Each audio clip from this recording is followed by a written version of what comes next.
Good evening, folks. It's Diamond with the Oppenheimer Ranch Project and Magnetic Reversal News, bringing you a grand solar minimum update Monday, September 9th, around 8:30 p.m. Mountain Time 2024.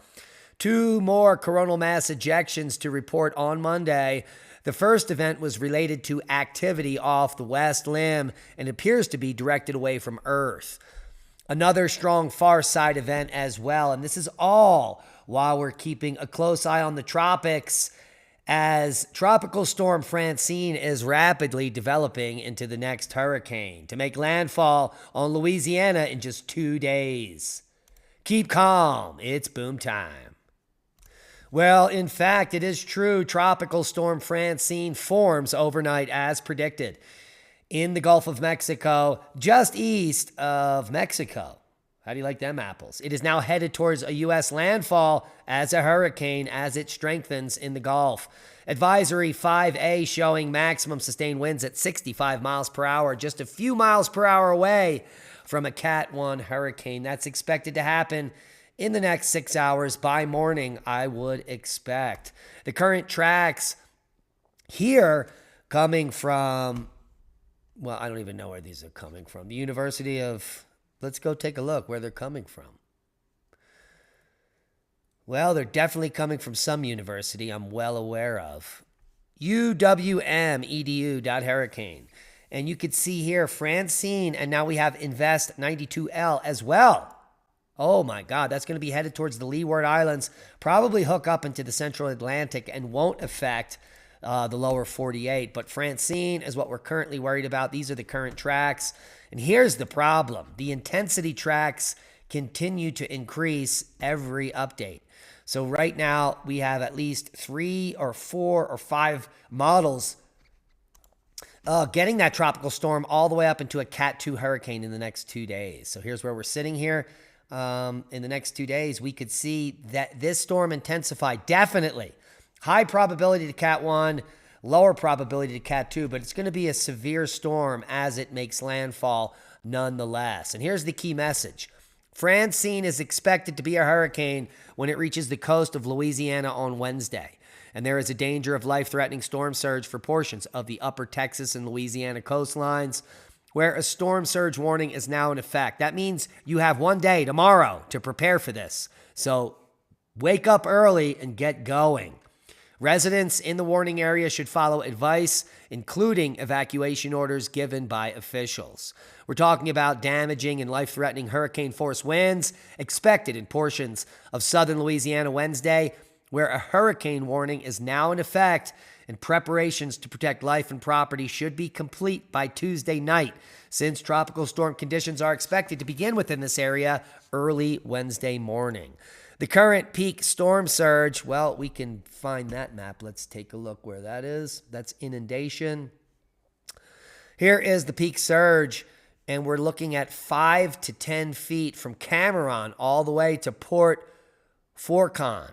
That is a massive, dangerous area, and it's 3 to 5 feet for a huge swath of the Gulf Coast, all the way from the Mississippi-Alabama border, all the way towards Galveston, Texas. So that's a massive area with potential for deadly storm surge. The good news, a lot of this is a wilderness area and protected, but a lot of this is populated over here. So heed the warnings and evacuate if need be. More updates coming tomorrow.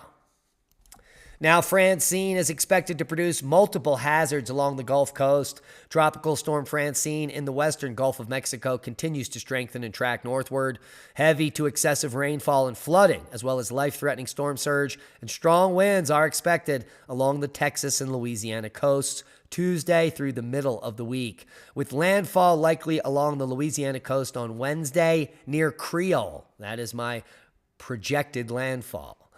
Continue to follow the Hurricane Center for more updates and our channel. Now, this isn't a specifically strong storm. In fact, in 1775, the Newfoundland hurricane occurred, also known as the Independence Hurricane. It was a hurricane that struck the 13 colonies and the colony of Newfoundland as well in August and September of 1775, at the outset of the American War of Independence. North Carolina and Virginia were affected on August 27th of 1775, but then the storm may have redeveloped out in the Atlantic and then slammed Newfoundland.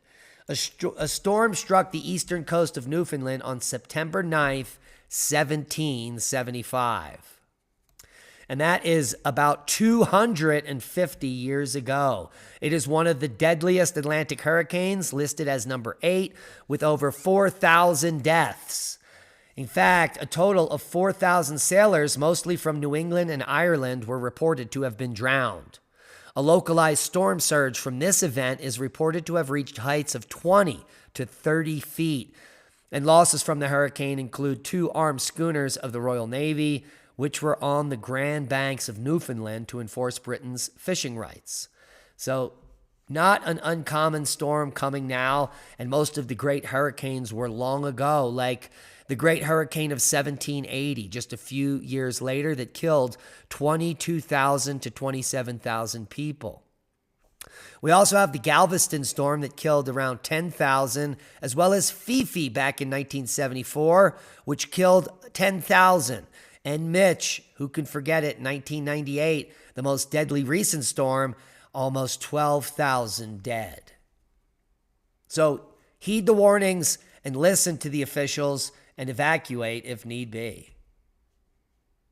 Quick look at the GFS model, and you can see that progression of Tropical Storm Francine into a hurricane over the next 2 days, making landfall on this model as a strong Cat 1, weak Cat 2, in central Louisiana Wednesday morning.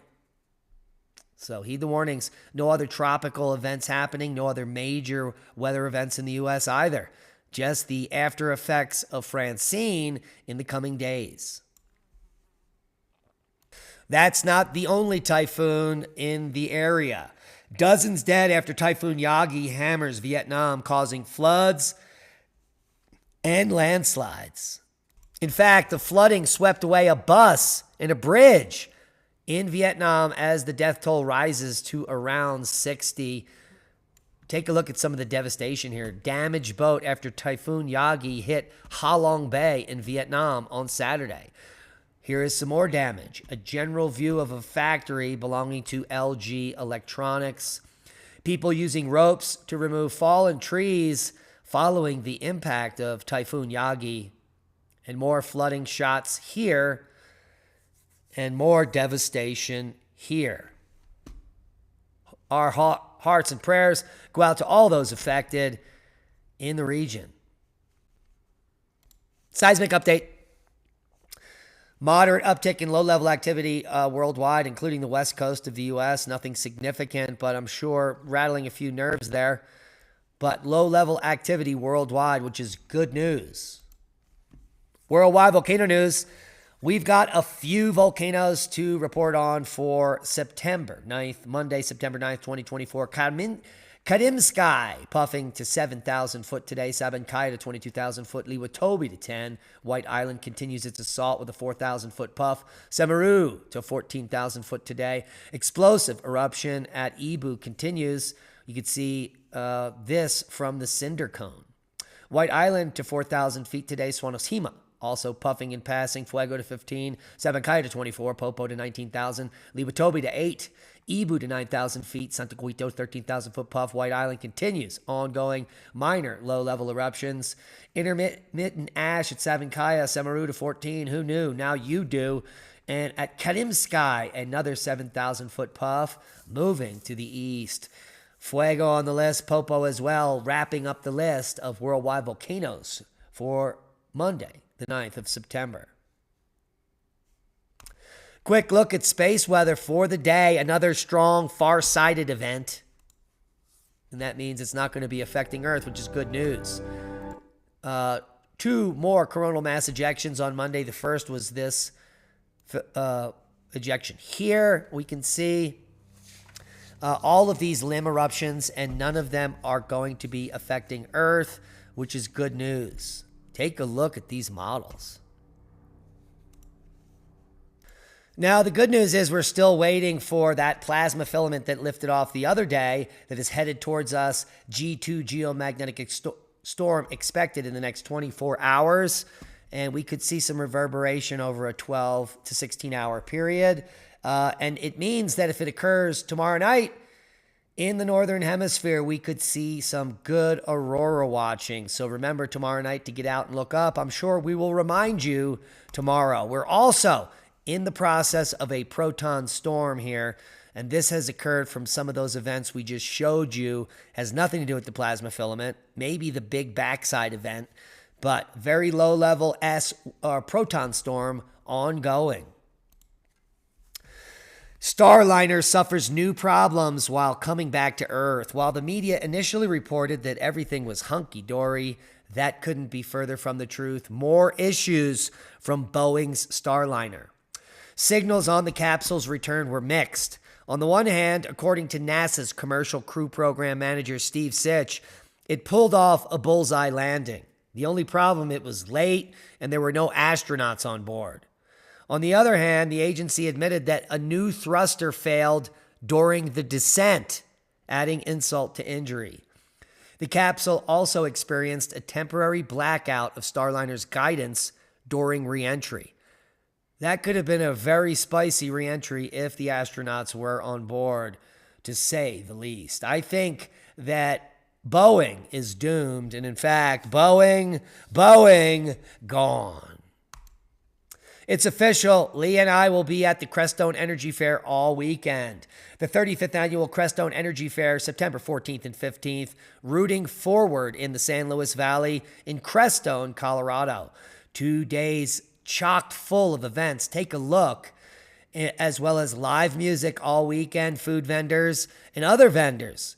Dozens, if not over 100 vendors at the free event. It's free, folks. It's almost like a free natural building university all weekend. If you want to learn more about growing your own food, building your own home with alternative building techniques, this is the place to be. Come join Lee and I, as well as dozens of other presenters at the Crestone Energy Fair for an amazing weekend, where Lee and I will be having a seed-saving permaculture workshop where all the seeds you save, you get to keep for free. So join us for an amazing event that's free. All you have to do is get there. And guess what? Our affiliate, the Alliance of Native Seed Keepers, is moving to its first store in Coltrane, North Carolina. And they're having a blowout sale. They don't want to take any of these seeds with them. All the seeds on the site are $1 a pack. If you haven't bought your spring seeds, this is your opportunity to get in on the lowest prices ever available on Earth. Every seed pack on the site, just $1. If you buy 25 packs or more, shipping is free. Add our coupon code ORP for another 10% off.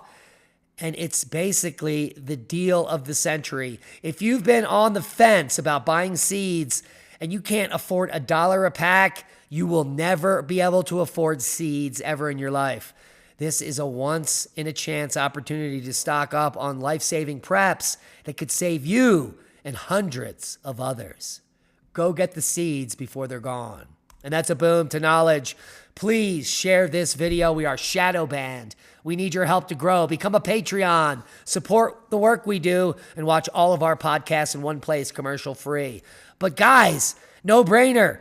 Get the seeds. If you have any extra money, make an order now, because these prices aren't going to last and everyone is going to suck up the stock in just a matter of days. We love each and every one of you.